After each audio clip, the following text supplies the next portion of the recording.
all different. And I hope that no matter what your own research is, at the very minimum, the first 4 sections can really resonate with you, and the final section can contextualize what we've discussed more technically through a case study. But before we dive into the specifics of this research, I actually want to start with a bit of an unconventional approach, beginning with a personal journey that sort of sets the stage for how I arrived at this particular topic that I'm discussing today.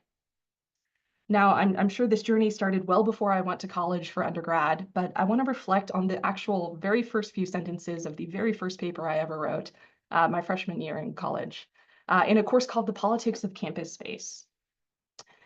To my left, 2 friends lean towards each other across the table in their booth, engrossed in a conversation so intense and private that attempting to overhear feels intrusive.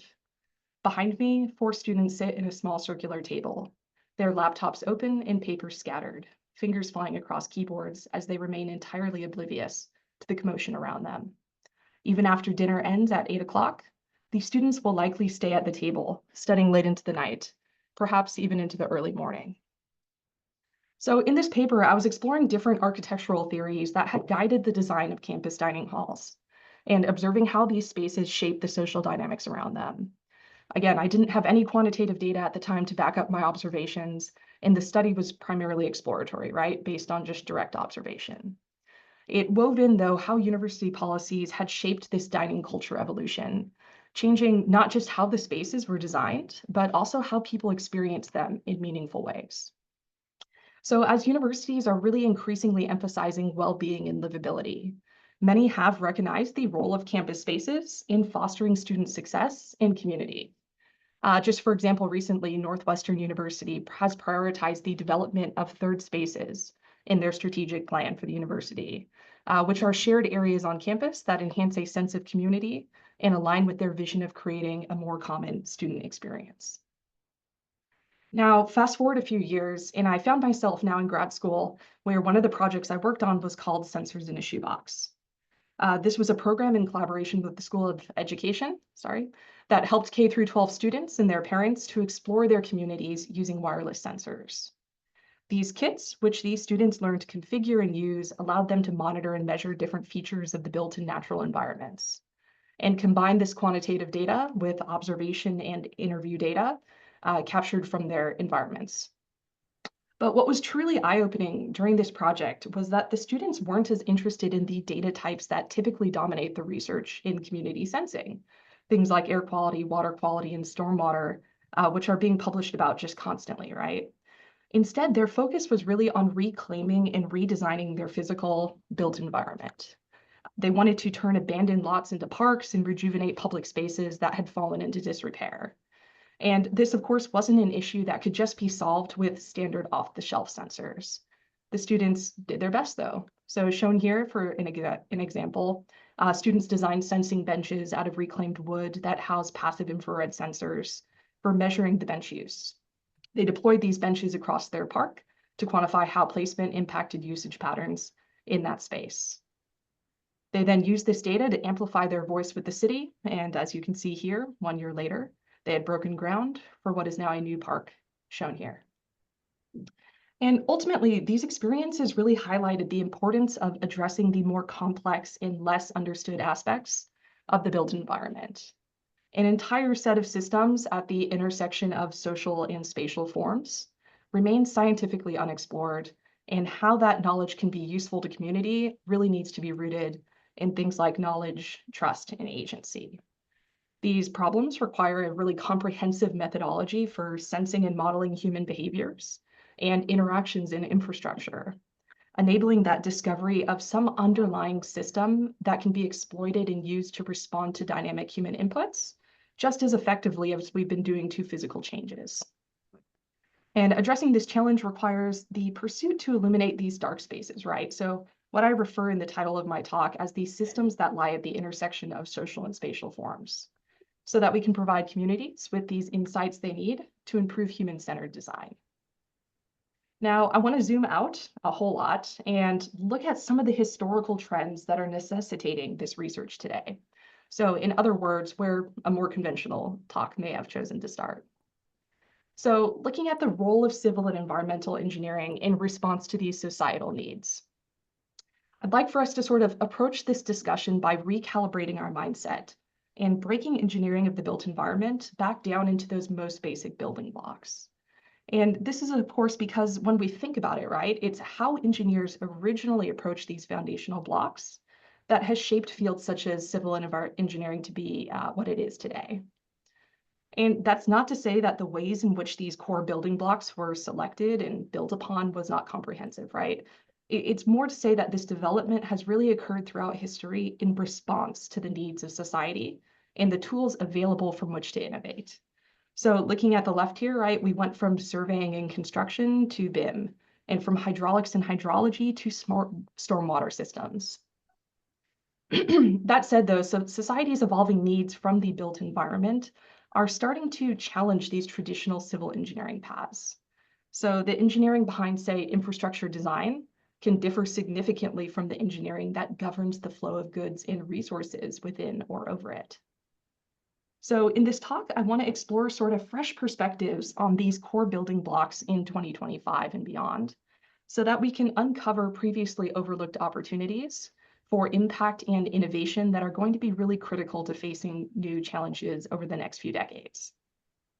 So success for me in this talk is really represented by being able to fill in these blanks here, rigorously identify the challenges and potentials of supporting this mapping, and show how my team is already starting to bridge this gap. So in the next few slides, I hope to plant a few seeds from which we can ignite this conversation. Now, to fully understand what sorts of opportunities civil engineering may present to societal challenges, we need to first take a step back and understand how engineering of the built environment has evolved over the centuries to address various human needs. So one way to organize our thoughts here is around this is to consider Maslow's 5-tiered pyramid, which is on your left, which has been adopted by architects on the other side. At the base, we find physiological needs, which are the very basic requirements for human survival.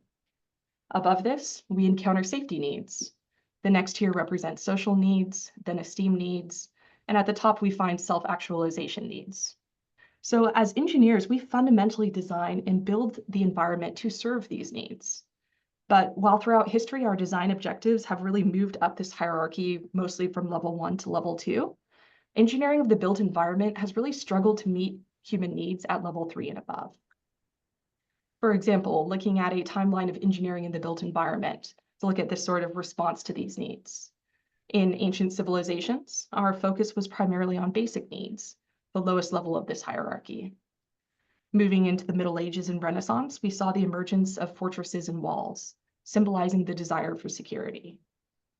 The Industrial Revolution then caused the need for mass housing and factories. Civil engineers played a key role during World War I and II in the rapid design and construction of vital military infrastructure. Later, rapid urbanization increased the need for public services and gave rise to environmental awareness. The focus of design started to shift more towards sustainability and social equity awareness. And during the COVID-19 pandemic, communities that lacked social capital, for example, were particularly hit hard by the pandemic-induced isolation, showing how our well-being is influenced and tied to the physical infrastructure around us. So what we see from this evolution, right, is that physical infrastructure systems are actually divided into both social and economic infrastructure, where the main distinguishing factor is their primary goal or function. And it's these social needs that necessitate the movement of engineering in the built environment up Maslow's hierarchy. Providing just a few examples across this spectrum, the fundamental goal of a nuclear power plant is to prioritize structural safety, aiming to ensure operational continuity and minimize incident rates. In contrast, transportation systems occupy more of a middle ground, balancing social aims with economic intentions, like minimizing travel time and accident rates. Further along this spectrum, parks are predominantly geared towards social goals, including the enhancement of mental and physical well-being. So what this spectrum reveals, right, is that there's an entirely unexplored set of social benefits to be derived from the built environment that have yet to be really quantified empirically and analytically. And I chose this picture because it's from your guys' Bentway project, which I absolutely am a fan of. But this is critical because on average, we spend about 90% of our lives in design spaces. Yet traditional architecture and design processes often overlook one essential aspect: capturing the experiences and benefits of the people who use these spaces. The challenge is really connecting, right, the objective features of the built environment with the more subjective aspects, such as social interactions, emotional responses, and well-being. And by bridging these, we can essentially design spaces that are not only functional, but also human-centered and engaging. And this applies not only to urban spaces, right, but also to things like new habitats, both on Earth and in space, adaptation to climate change, interaction with transportation and community hubs, nursing homes, hospitals, classrooms, the list goes on, maker spaces, places that foster creativity and collaboration. So this leads to the guiding research question our team is exploring with this project, right? How do we introduce models of human behavior into these decision-making loops? And why? Because, of course, optimizing for just the physical system and being able to predict just the physical system response is just not going to cut it here, right? So much of the behavior is actually influenced the other way by humans, and we need to consider this interaction rigorously. So returning to this image we started with, what we've seen through this discussion so far is what new societal needs are emerging, and we need to understand what our role is in meeting these needs. For example, we need to understand how infrastructure can enhance social benefits. We need not only CPS to control economic objectives like we've been doing, but also cyber-physical social infrastructure systems, or CPSISs, to meet human-centered objectives. And we need to support community governance over infrastructure to better meet unique community needs. So continuing on, I'd like for us to sort of backtrack now from these needs to understand what building blocks can facilitate this transformation. And I don't want to go into this blindly. I'd like to draw on the successes we've seen for innovation in other fields, namely cyber-physical systems, or CPS, to really structure this exploration and accelerate adoption. And as we jump into this, just so that you can contextualize where this project stands in relation to some of our other work, our team has been developing standardized requirements for digital twins and diving really deep into what it truly means to be a digital twin, right? So not just a model.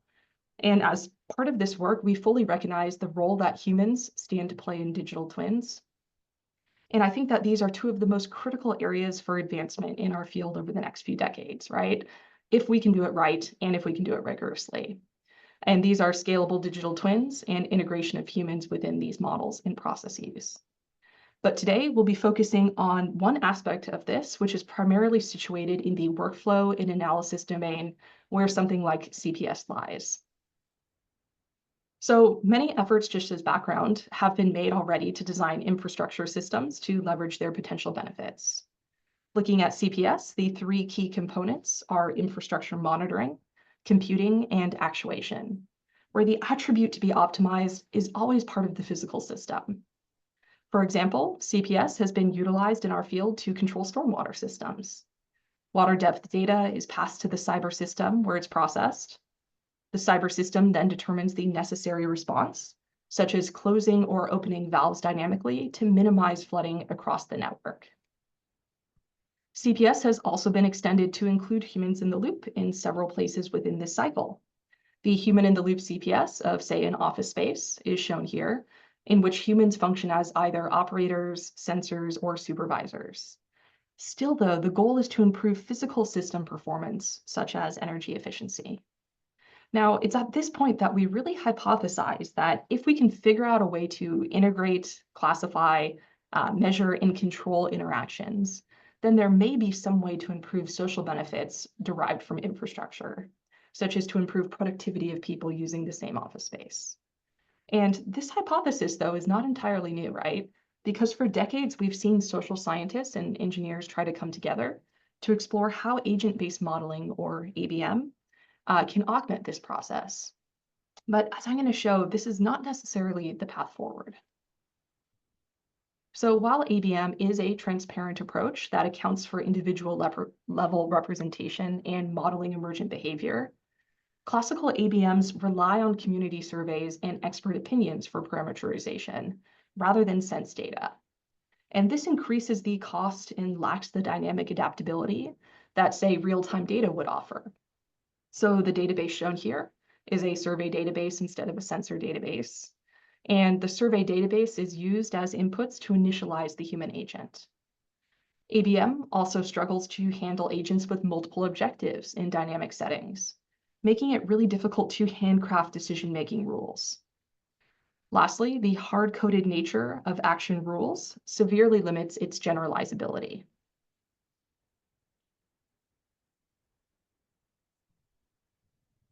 So exploring this past work and limitations, we introduce here a new CPSIS paradigm that's used to represent the observation and control of actions and interdependencies between humans and the infrastructure to enhance social objectives too. And I can't stress here enough that the objective can be either economic or social, but the distinguishing factor as compared to traditional CPS is that the model must incorporate a computational model of human behavior. I also want to emphasize here that people have, of course, looked at the influence of humans on CPS. The relevant connection I'm talking about is here, but that has historically been sort of based on strong assumptions of behavior. As an illustrative example, continuing this discussion of educational spaces, by implementing a CPSIS, we may aim to bridge engineering and urban design by actuating the layout of a space to improve productivity or teamwork, sociability of students, which can be measured directly through monitoring humans and their interactions with infrastructure and other humans. And this is no simple task though, right? Because as you can see here, introducing humans into our system model, which is shown here in blue, creates new interfaces with all of the other components of the system. Where we once only had to deal with cyber-physical interactions here in red, adding humans now creates interfaces with all other components of the system. So this necessitates the integration of not only humans, but also complex human-human, human infrastructure, and human cyber interactions, and many of which are indirect, right? And these new interactions introduce a whole new set of challenges that are present in CPSIS that do not exist in CPS. And these are the interesting ones to me that really motivate the need for a new set of civil engineering building blocks that I discussed earlier. So looking at these key functionalities here, I'm going to walk you through each of these sort of key elements to show what challenges arise. Specifically challenges that we face in a CPSIS as opposed to traditional CPS. So first, we need to define how people use and benefit from infrastructure, leveraging untapped research from the social sciences that can taxonomize human behaviors in ways that can be readily measured with new technologies. Once these behavioral taxonomies are identified, we need to measure such quantifiable social objectives, such as productivity, as of course our ability to measure directly influences our ability to optimize. Next, since we're dealing with inherently human-centered spaces, we need to develop responsible or privacy-preserving sensing strategies that can capture human behavior and important interaction information while preserving privacy.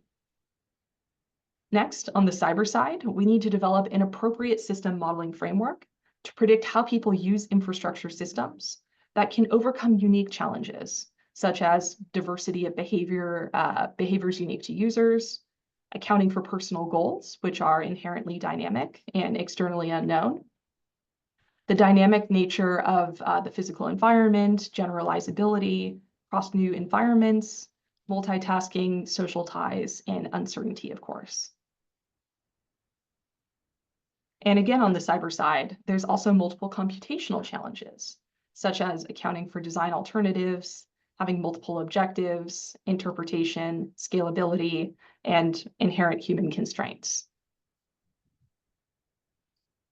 And last, we need to manage real-time and design-based adaptations while mitigating disruptions and decentralization challenges.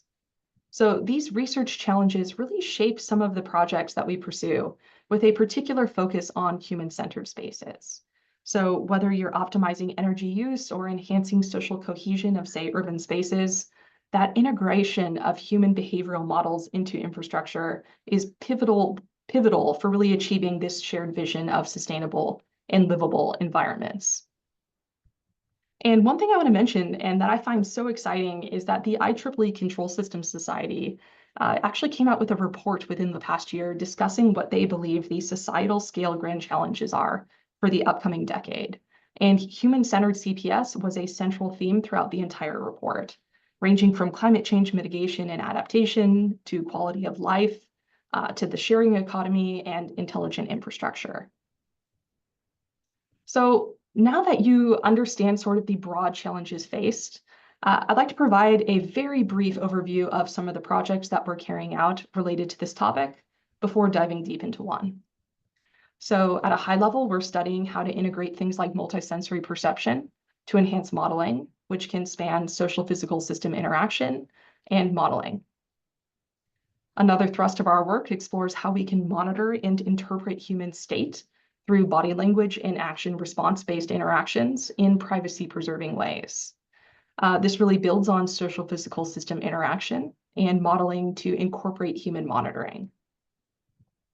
Closely tied to this, our research dives deep into gaining a better understanding of the trade-offs between value of information and privacy preservation when we monitor. This is really grounded in that notion that the best data collection mechanism for engineering solutions is not always the best one for the communities or stakeholders that we're working with. Also related to this presentation, we studied how to embed human interactions to enhance digital twin diagnostics and performance. Now, it's at this point, though, that I sort of want to go into a bit more depth and really open up one of these projects in particular.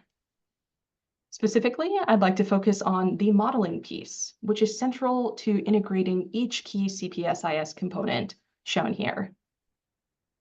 And as we dive into this, I'd like to share reminders of some of the key elements that the modeling must support that we sort of emerged a couple of slides ago. So we need to know where our work is situated, which is at the individual or group level. It must be data-driven and top-down, starting with in situ observations. It must be generalized, where here we're focusing on scenario-based generalizability. It must be hierarchical, comprising both strategic planning and executive planning. And it needs to be compatible with cognitive models. So jumping right in, I'd like to first provide an overview of some existing methods for modeling human behavior to justify our approach. And these can be broadly categorized into knowledge-driven and data-driven methods. So knowledge-driven methods really rely on behavioral rules from expert opinions and community surveys. An example that we discussed was classical ABM, right? Which really simulates interactions of agents to assess their effects on the system. However, these do have drawbacks previously discussed, such as lack of dynamic adaptability of the agents to changing environments and non-generalizable action rules. Data-driven methods, on the other hand, include stochastic models and machine learning or ML-based models. And these use probabilistic models built with data to capture the inherent uncertainty in human behavior, requiring large data sets. And just like ABM, the probability distributions produced may not be valid in new settings. ML-based models are trained to predict human behavior. And while these models have predictive power and can handle complex data, they do require large data sets, they act as black boxes, and often neglect uncertainty. So since none of these existing methods alone can really meet these challenges of CPSIS, we see if they can be combined to obtain a more powerful approach. So, for example, by integrating stochasticity into rule-based methods, researchers have already explored stochastic rule-based ABM. And while this does account for uncertainty, the other drawbacks of knowledge-driven methods remain. The combination of stochastic models, on the other hand, with ML, leads to models that include uncertainty. Yet the problems of credence deficit in new environments and generalizability do become conditional, meaning that it may be addressed in certain contexts. So by using a more hybrid method that combines both rule-based and stochastic elements with ML-based techniques, there's then the potential to create a more powerful approach that to date has not been done. And in stochastic ML-based models, I want to emphasize that the data, whose introduction here is a real innovation, can be employed in several key areas. So first, it can be used for initializing agents to establish initial conditions. Second, it can be used for learning and shaping the model structure itself, particularly the action rules that govern the decision-making processes. By analyzing real-world data, right, the model can learn the patterns and rules that drive human decisions. And third, it can be used for model calibration to ensure that its outputs align with real-world observations. And the key research advancement here that I alluded to is the focus on learning the decision-making structure using sensory data, which essentially enables the model to replicate and predict human behavior based on actual observations and interactions. Now, of course, knowing we want to integrate data into the human modeling structure, we look to behavioral research, which underscores the hierarchical nature of human decision-making, where complex goals are achieved by segmenting tasks into sequences of subtasks that in turn are built of basic actions. So this process requires, of course, a cycle of observation, planning, and action. It's a very well-known cycle. Initially, a person will observe their environment, then plan out the necessary subtasks required to move towards their goal. And as they act to complete these subtasks, they continually observe the outcomes of and involving the evolving environment, leading to adjustments in their plan or actions. So broadly speaking, human decision-making is hierarchical and goal-driven with a sequential nature, and people ultimately aim to maximize some internal utility function that is based on personal values or objectives. So to begin building out a model capable of achieving this, we begin by recognizing that reinforcement learning, or RL, of course, is just one computational approach that does mirror aspects of this structure. Here, we show the interaction between two key components of RL, which are the agent and the environment. The agent is the learner, or the decision maker that interacts with the environment, and its role is to essentially learn the best actions to take in different situations to achieve its goal. The environment represents everything that the agent interacts with. The agent receives some representation of the environment called the state, providing the necessary information for the agent to make decisions. Based on the state, the agent selects an action to perform in the environment. Once the action is taken, the environment transitions to a new state. And as shown here in this unrolled Markov decision process, RL has a sequential nature. The environment provides feedback to the agent in the form of some reward, which basically tells the agent how good or bad its action was with respect to achieving its goal. The agent then uses this reward to learn to make better decisions over time. Within RL, the relationship between the present states and the subsequent actions is defined by some policy function pi. The RL determines the parameters of this policy, theta, by enhancing the cumulative reward received by the agent. So essentially, agents are programmed to maximize a utility function, exhibiting that characteristic of utility maximization.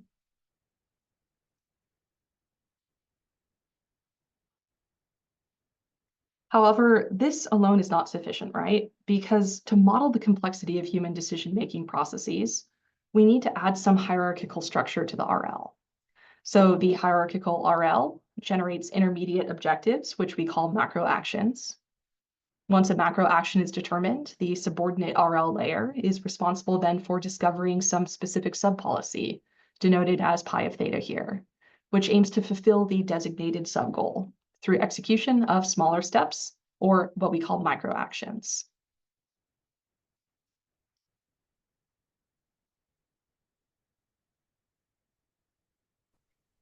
So with hierarchical RL really incorporating all four human decision-making characteristics, the model starts to more closely mirror individual human cognition. But infrastructure systems, of course, typically involve multiple humans, necessitating the advancement to a more multi-agent setting. So in this expanded setup here, each agent acquires observations that may have overlap.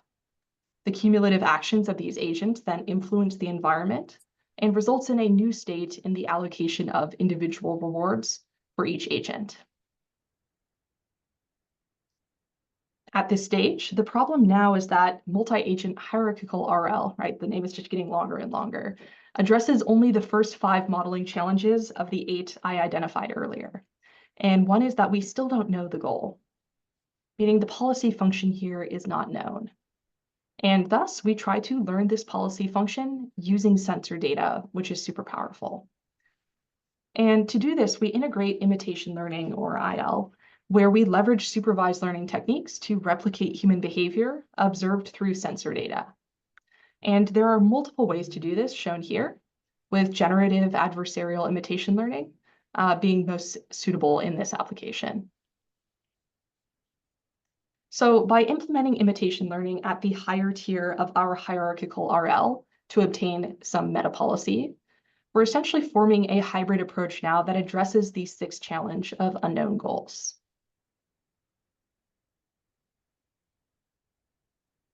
And last, we also propose incorporating preferences using GNNs, which provide rich representation capabilities for graph structured data, such as spatial environments.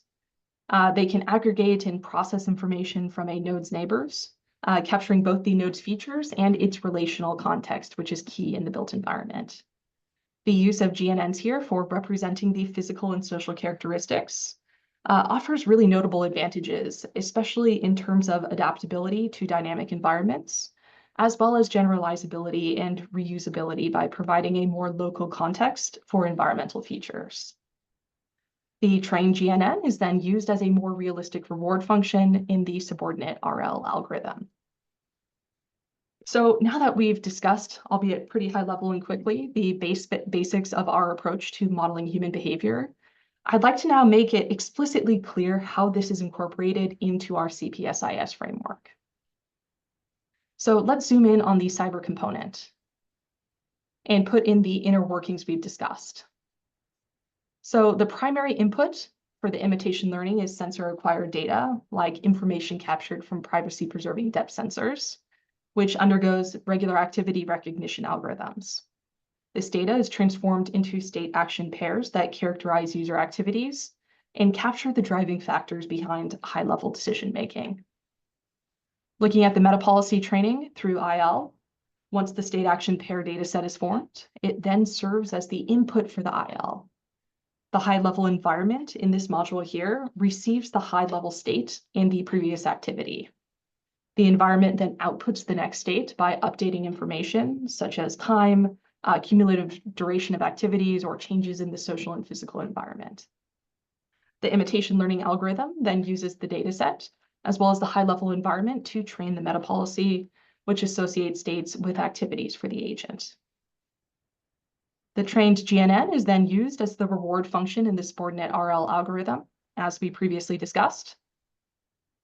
And looking at the sub-policy training through this multi-agent RL, the chosen activity determined by the meta policy then serves as the basis for constructing the reward function in our low-level environment.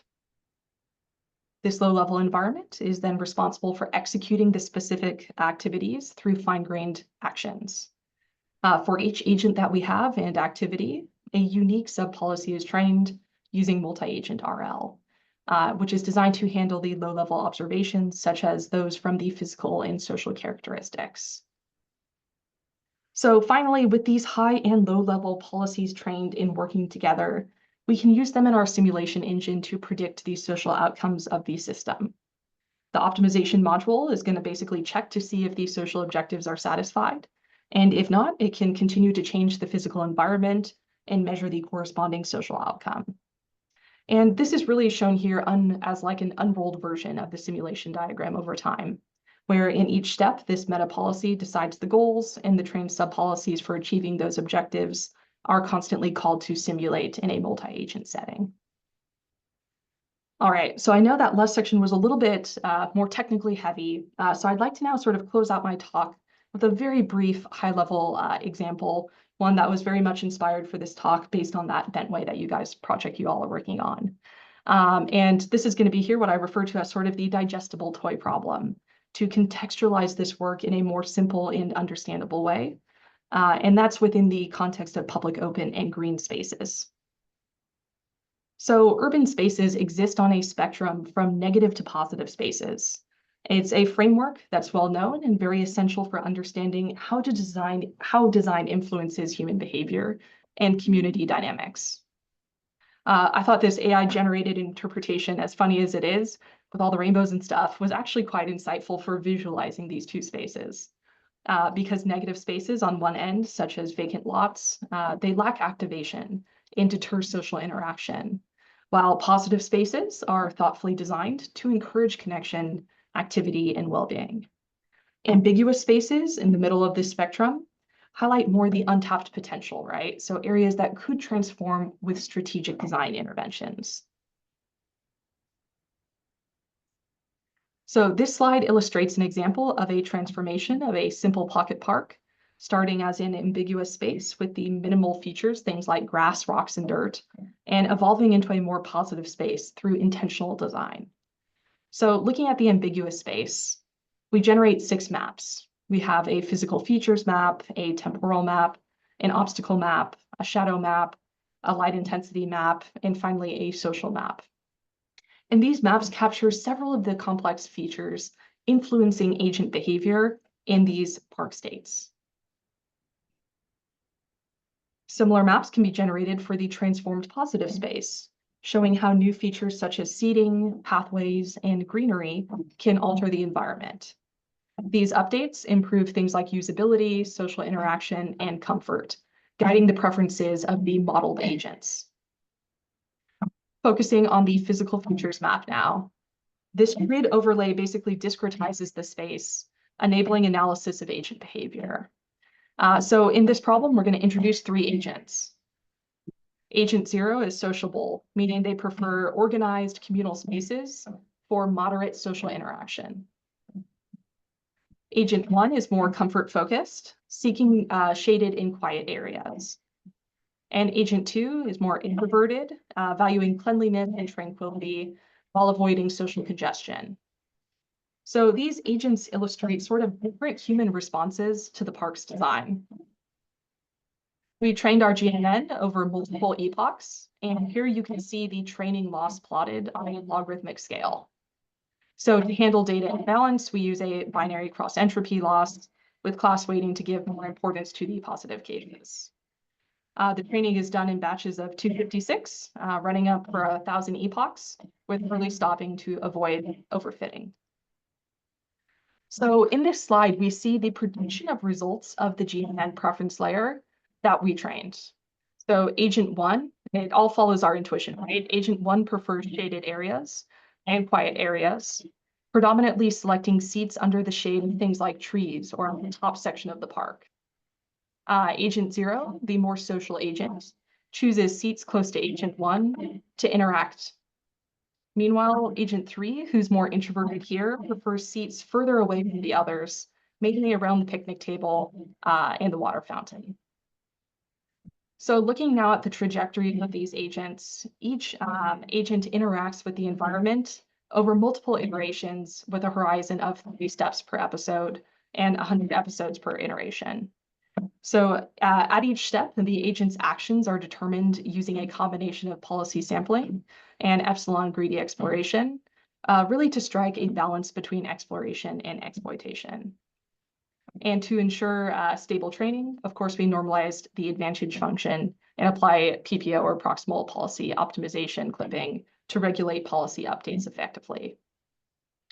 We also leverage a shared policy and value network across agents, which I discussed a bit earlier, which really accelerated the training by utilizing data from all agents while maintaining individuality in agent behavior.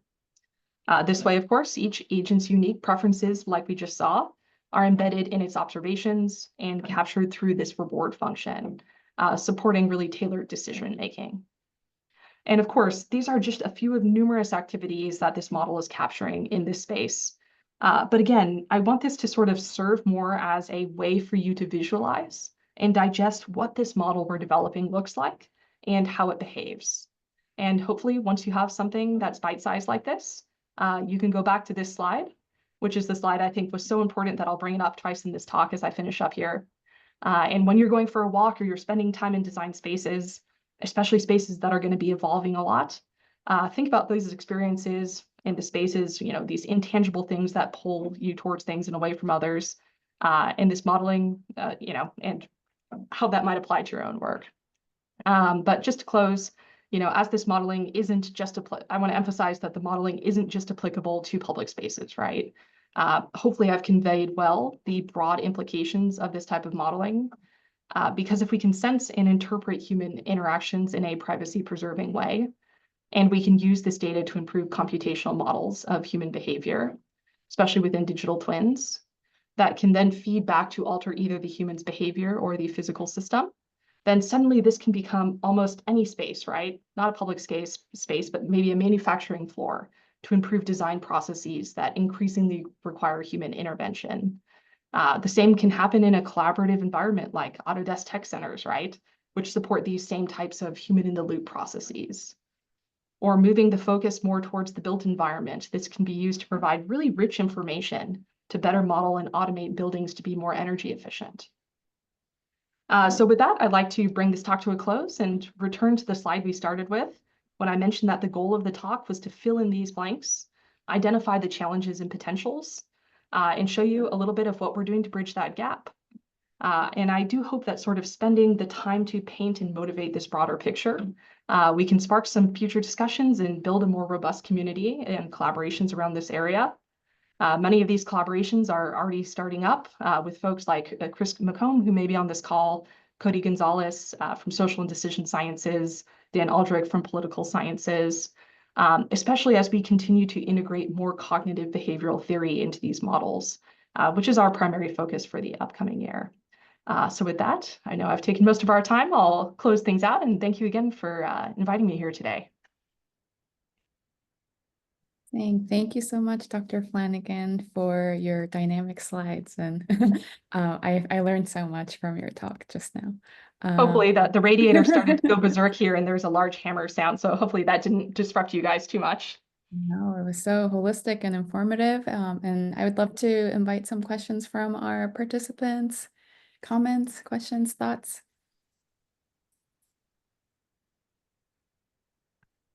And if there's no questions now, you guys have my email. That's a topic I'm super passionate about. Would love to continue discussions down the line. Yeah. I guess I'll go first. Yeah, it's a great talk. Very similar to what we have a large team of researchers who are really kind of working on a very similar thing, very similar themes. We've been well, of course, you mentioned the Ventway project, but we're also have been analyzing spaces for experiential qualities, and we're getting we've done some agent-based modeling in the past, but we're getting more serious about it now. So it's really great to see an amazing overview of the topic. I guess as for a question, if an architect, say a designer, wanted to apply this approach, how much would they rely on data collected on the site they're working on? Because you can imagine setting up a system where you're monitoring occupants and training these models and using it to maybe redesign that particular site. But you could also imagine a strategy where you're collecting the information into a central database that designers can use on other projects, maybe in projects that don't have any kind of monitoring system set up. So how do you see this being used? Yeah, exactly. I mean, in the sort of introductory phases of this work, the best situation, similar to the test beds that we're currently in the process of setting up, we collect the information in situ. But this kind of goes back to some key aspects that I might have glossed over. Our deliberate approach towards kind of developing this model has been to always have sort of spatiotemporal and sort of environment-based generalizability in mind. So a lot of how we're sort of building this architecture is trying to keep that generalizability open so that, like you said, ultimately we could have something more centralized to be able to explore across new and unseen environments. Of course, in more the beginning stages, the most rich information we're going to get from the perspective, like you said, of the architect would be to have, a specific model for that specific case right now. But this is something we're deliberately keeping in mind as we look at our roadmap over the next few years. Great, thanks.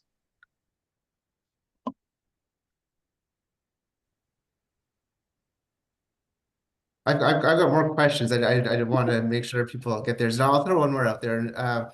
A specific question. You mentioned at one point that that the best approach for learning goals from sensor data was, I wrote this down, generative adversarial imitation learning. I think you said it was better than inverse reinforcement learning, and there's one other one. Just wondering, like how did you come to that conclusion, or is there a paper that we could read? Yeah, so let me go actually back to this slide so others can have that context as well. This is something we're putting together a paper right now that is looking at generalizability, just the point you were talking about of this model we're developing. And this is something that's still an active discussion with us. But when we look at things like behavioral cloning, inverse RL, generative adversarial imitation learning, sort of what we're seeing so far is that behavior cloning and inverse RL, for example, are less suitable for things like knowledge transfer and environments with really large numbers of agents. So we've been proposing using generative adversarial imitation learning right now, only because those two key things, right? Knowledge transfer and environments with large agents. We don't want to sort of at an early stage limit the scope of what we could end up doing with these. But we have some literature that sort of supports these claims that I'd be happy to send along. It's really cool. Yeah, that really helpful. Yeah, thanks. Yeah. I will also just chime in very quickly, just to say, Reese, don't worry, we're going to be meeting with Katherine and Chris McComb in a couple of weeks, so we'll be able to pick her brains a lot about this. And thank you so much to Brandon for making the connection, and we're really looking forward to meeting with you, because this is super well aligned with what we're looking at the moment. So it's really just fantastic. Thank you. Awesome. Really looking forward to it, Keen.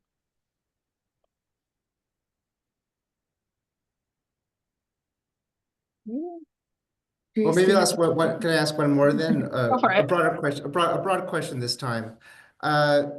What you presented a paradigm that requires a lot of infrastructure all working together, the sensing, the reinforcement learning, everything kind of has to be there in place for this to work. But then you're part of our academic research lab, so things are expected to be broken down to smaller projects with individual papers. So just wondering, what's the strategy you use to sort of pursue this goal that might require this big collective engineering effort, but at the same time, making that fit with how research is done? Yeah, I mean, honestly, that's been perhaps the most fun part for me, is to have a research team where one student is becoming an expert in computer vision, but not just in computer vision, someone who's learning to have the literacy to speak with people from the social sciences, to understand how to move things from just activity recognition to, dyadic human-human interaction recognition, and then further to extract meaning from that, right? And then on the other end, to have someone who's going more deep into the modeling. So to me, it's seen less as like a scary challenge, but more as kind of an exciting way for me to also start getting my tentacles in more breadth across this area. But I think that's the big challenge, right? Because it requires something I spend an enormous amount of time on, is making sure that students have a shared vision, right? Encouraging them as much as possible to be a little uncomfortable in the sense of maybe having different areas of expertise, chatting with each other as much as possible, having them come to talks like this so that they can always on a regular basis have situational awareness of where they kind of sit within this space.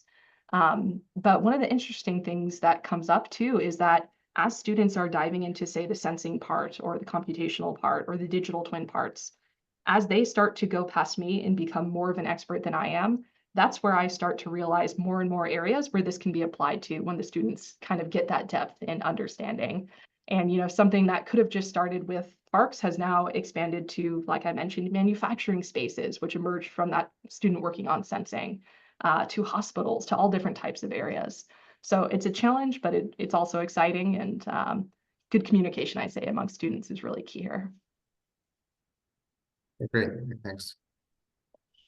And a quick question. I was wondering, has there been much thought into trying to make the system a little bit less heavy to implement as far as, you know, sensing requirements and things like that? Obviously, to get the base data, you want the best picture, I'm sure, to start. But to try to like roll it out to other types of sites and partner organizations and things like that. Yeah, so that's actually one of my students' dissertations is kind of focusing on that. And what he's focusing on is how do we assess the trade-offs between something like value of information and something like privacy preservation, right? Because when we talk about rollout, the easiest thing to roll out would be to put passive infrared sensors across some space and start getting really crude but low value information, right? We can start looking at, say, occupancy in a building really quickly. We don't know if it's a human or a bear or a tumbleweed who goes by, but we know something went down that hallway, right? But that gives us less rich information in our modeling framework, but we can roll it out really quickly. Cameras, on the other hand, can give us super rich information, but most companies aren't going to let you put cameras all over them, right? So there is this balance between them. And I think something we're really trying to understand is what types of environments will be most suitable and where will they, like, on that spectrum from, you know, needing really rich information and really difficult rollout that's very intensive, like you're saying, versus spaces that could benefit really quickly with crude information. So it's an open active research area we're looking at, but I think it'll be really fascinating to kind of see the requirements of each of these different types of social spaces. Oh yeah, definitely. I mean, there's along with all of the work Reese and Kian and those teams are working on, we certainly have our working on digital twins of our manufacturing spaces. And so I think we have a keen interest in this also. And you know, how we can take some of those lessons or implement those things. So thanks so much. This was great. Awesome. Go ahead. Brandon. Yeah, and just to kind of bridge a little bit of context, the intention of inviting Katherine was to like make that connection, Adam. So the stuff that you guys have going on with constructing a digital twin for the tech center and the research going on with HCVD, or I have a new name, Enliven Design. There's so much synergy with what Katherine's research is all about. And in some of our preliminary conversations, it just made a lot of sense to try to make the connection happen here rather than me chasing down like 12 different people. So I'm glad that Keenan and Dagmar are following up on a conversation. But yeah, there's a lot to think about with what you've shared here, Katherine. So I think you've given the team some great examples to learn from. Thank you. Of course. Great. So we're gonna wrap up here. Thank you, Katherine, for joining us. Thank you, Brandon, for introducing Katherine to the series. And I'll be sure to share the posting for all the folks who couldn't make it to the call. Thank you. And again, thank you all for having me, and super jazzed to continue our conversations. Great. Nice meeting you, Katherine. Thank you, Bye. everyone. Bye.